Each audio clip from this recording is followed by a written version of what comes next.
Assalamu alaikum and welcome to Health Talk podcast that brings you insightful discussions on crucial health issues.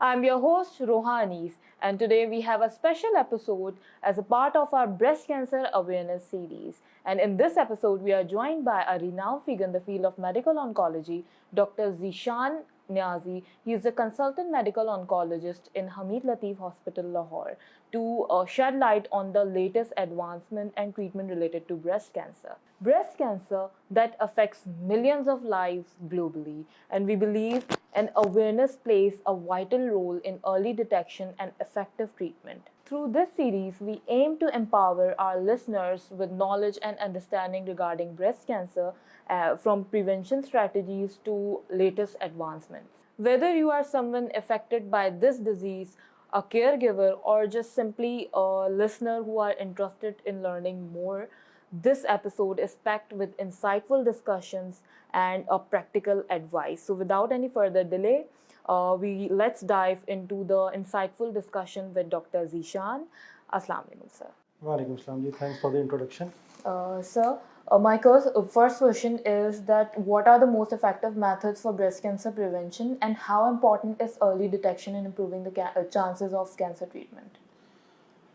अच्छा doctor साहब इस तरह है कि ब्रेस्ट कैंसर की प्रिवेंशन की अगर हम बात करें तो ब्रेस्ट कैंसर के जो रिस्क फैक्टर्स हैं हमें पहले उनकी बात करनी पड़ेगी। ब्रेस्ट कैंसर के दो किस्म के रिस्क फैक्टर्स हैं, एक मॉडिफाइबल, एक नॉन मॉडिफाइबल।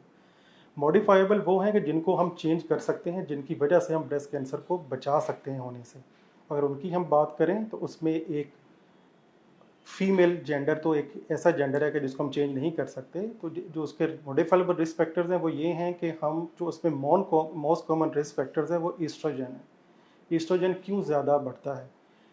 जल्दी माहवारी, लेट माहवारी का बंद होना, एक प्रोलॉन्ग रिप्रोडक्टिव लाइफ आपकी हो तो उसके अंदर रिस्क ऑफ ब्रेस्ट कैंसर बढ़ जाता है। तो हम इसको कम करने के लिए अर्ली शादी कर सकते हैं। हम उनकी जो फीमेल है वो बच्चे ज़्यादा पैदा करती हैं तो उनका रिस्क जो है वो रिप्रोडक्टिव लाइफ कम होती है तो रिस्क कम हो जाता है। Obesity is a risk factor. Weight reduction की वजह से हम रिस्क ऑफ ब्रेस्ट कैंसर कम कर सकते हैं। सेकेंडरीली इनएक्टिविटी, कि हम एक्सरसाइज नहीं करते, हेल्दी लाइफस्टाइल नहीं अपनाते। एज़ पर रिसर्च अगर हम 30 minutes per day a week अगर वॉक करें तो उससे ब्रेस्ट कैंसर रिस्क हमारी एक्सरसाइज से कम हो सकता है। दूसरे मॉडिफाइबल रिस्क फैक्टर्स है स्मोकिंग एंड अल्कोहल कंजप्शन। अगर हम ऐसा एनवायरनमेंट या ऐसी सोशल बैकग्राउंड से ताल्लुक़ रखते हैं कि जिसमें हम अल्कोहल और स्मोकिंग को कंज्यूम करते हैं तो हमें चाहिए कि हम उसको कट डाउन करें ताकि उसके रिस्क फैक्टर्स को कम किया जा सके। ये तो हो गई कि जिन चीज़ों से हम ब्रेस्ट कैंसर को प्रिवेंट कर सकते हैं। जहाँ आपकी बात आ गई कि हम अर्ली उसको कैसे पकड़ सकते हैं तो उसमें स्क्रीनिंग का बहुत ज़्यादा रोल है। एक एवरेज रिस्क जो खातून है उसको चाहिए कि वो 40 इयर्स से अपनी जो है एनुअल मेमोग्राफी जो कि एक ब्रेस्ट का एक्सरे है उसको करवाए। क्योंकि ब्रेस्ट कैंसर मोस्टली हमारी ये मिथ है कि ब्रेस्ट में गिल्टी हो या कोई ज़ख्म हो तो ब्रेस्ट कैंसर होता है। 10 to 20% ऑफ पेशेंट्स के अंदर कोई साइंस एंड सिम्टम्स नहीं होते अर्ली स्टेज ब्रेस्ट कैंसर में। तो अगर हम स्क्रीनिंग रेगुलरली करवाएं तो उसे अर्ली स्टेज पे पकड़ा जा सकता है। जितना अर्ली स्टेज पे मरीज़ के कैंसर को पकड़ेंगे उतना ज़्यादा उसके क्योर के चांसेस बढ़ जाते हैं। एक स्टडी के मुताबिक अगर 1 सेंटीमीटर ब्रेस्ट का जो साइज़ है वो बढ़ता है तो उससे उसकी जो सर्वाइवल है वो 8% कम हो जाता है। तो early screening is the best modality कि जिसके ज़रिए हम मरीज़ को अर्ली स्टेज में डिटेक्ट करके उसको केयर पॉसिबल कर सकते हैं। Thank you. And how do genetic factors contribute to the risk of developing breast cancer? Genetic factors का बहुत ज़्यादा रोल है ब्रेस्ट कैंसर डेवलपमेंट के अंदर। अगर किसी की फैमिली में पॉजिटिव हिस्ट्री है of breast cancer in mothers sisters तो उनका डेवलपिंग ऑफ ब्रेस्ट कैंसर का रिस्क 2 फोल्ड हो जाता है। तो लिहाजा ऐसे ख़वातीन के जिनके अंदर पॉजिटिव फैमिली हिस्ट्री है तो उनको ये देखना है कि उनके ख़ानदान में ब्रेस्ट कैंसर किस एज पे डेवलप हुआ और उनको जिस एज पे अर्ली स्टेज पे डेवलप हुआ उससे 10 साल पहले अपनी स्क्रीनिंग स्टार्ट कर लेनी चाहिए, जिसके अंदर सेल्फ ब्रेस्ट एग्जामिनेशन का बहुत रोल है, अल्ट्रासाउंड ब्रेस्ट का रोल है, मेमोग्राफी आइडली 40 इयर्स लेकिन you can start at 35 years as well. लेकिन हम जब अर्ली एज के अंदर हम इसकी स्क्रीनिंग को हम इम्पोर्टेंस देते हैं तो इसमें ब्रेस्ट सेल्फ एग्जामिनेशन अल्ट्रासाउंड की बहुत अहमियत है। ओके। अच्छा सर, जैसे ब्रेस्ट कैंसर अगर किसी पेशेंट की हिस्ट्री में ना हो और दूसरे कैंसर हो, फॉर एग्जांपल ओवेरियन कैंसर हो गया, लंग, लिवर, तो उसमें भी जेनेटिक रोल है? बिल्कुल, आपने बहुत अच्छा सवाल किया। इसमें जो हमारे जेनेटिक है ना, ये जेनेटिक म्यूटेशंस में डिफरेंट कैंसर डेवलप हो सकते हैं। जैसे हम ब्रैका की बात करें तो ब्रैका के अंदर ना ब्रेस्ट कैंसर के साथ साथ ओवेरियन कैंसर भी डेवलप हो सकता है, उसके साथ पेंक्रियाटिक कैंसर भी डेवलप हो सकता है, और इसके अलावा लेस कॉमनली उसके साथ प्रोस्टेट कैंसर भी मेल्स के अंदर हो सकता है। तो यस, अगर आपकी हिस्ट्री है ओवेरियन कैंसर की, आप सस्पेक्ट कर सकते हैं कि उस पेशेंट में ब्रेस्ट कैंसर हो सकता है, because they share a common gene. Okay. And what about the targeted therapies? As according to studies and clinical trials, they have shown a promising result. तो ये early stages में भी अब use होने लगी है या just late stages में?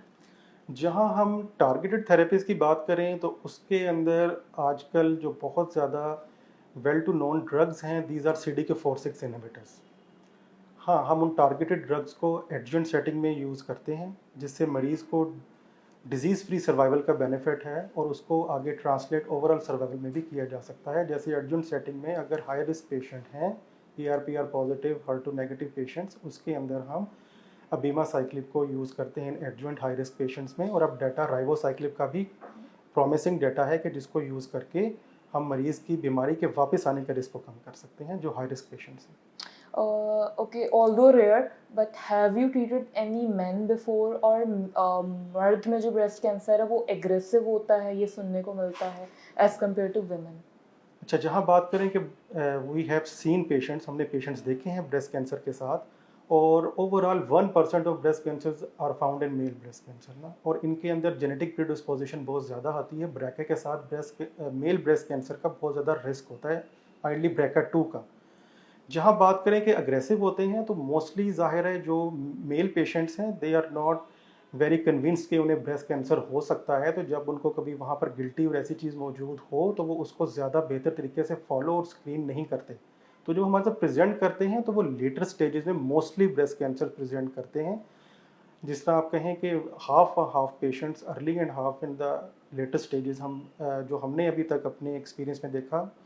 जहाँ रही बात अग्रेसिव की, तो these are mostly ERPR positive, और ये अग्रेसिव नहीं होते, लेकिन हम इनको इजीली ट्रीट ज़रूर कर सकते हैं, just like a female breast cancer. इसमें ट्रीटमेंट कोई चेंज नहीं होता, अपार्ट फ्रॉम के कोई स्पेशल जेनेटिक म्यूटेशन ना हो जो डेवलप हो गई हो, जो मेल और फीमेल में दोनों कॉमन है, जिनके लिए टारगेटेड ड्रग्स दी जा सकती हैं। Okay. My last question is that कुछ पेशेंट जो है ऑल्टरनेटिव ट्रीटमेंट एक्सप्लोर करता है रादर देन कन्वेंशनल थेरेपी, उसके हवाले से आप? ऑल्टरनेट ट्रीटमेंट की अगर आप बात करें तो इसमें हमारी एलोपैथिक है तो वो होम्योपैथिक हो गई, हकीम मेडिकेशन हो गई, दम दरूद हो गया। हमने अपनी प्रैक्टिसेस में ये चीज़ें बहुत ज़्यादा देखी हैं कि ऑल्टरनेटिव मेडिकेशन, जैसे अगर आप साउथ पंजाब की बात करें तो वहाँ पर एक मक्खन को पड़ के दम करके दिया जाता है कि अगर वो रसोली के ऊपर लगाया जाए तो रसोली ख़त्म हो जाती है।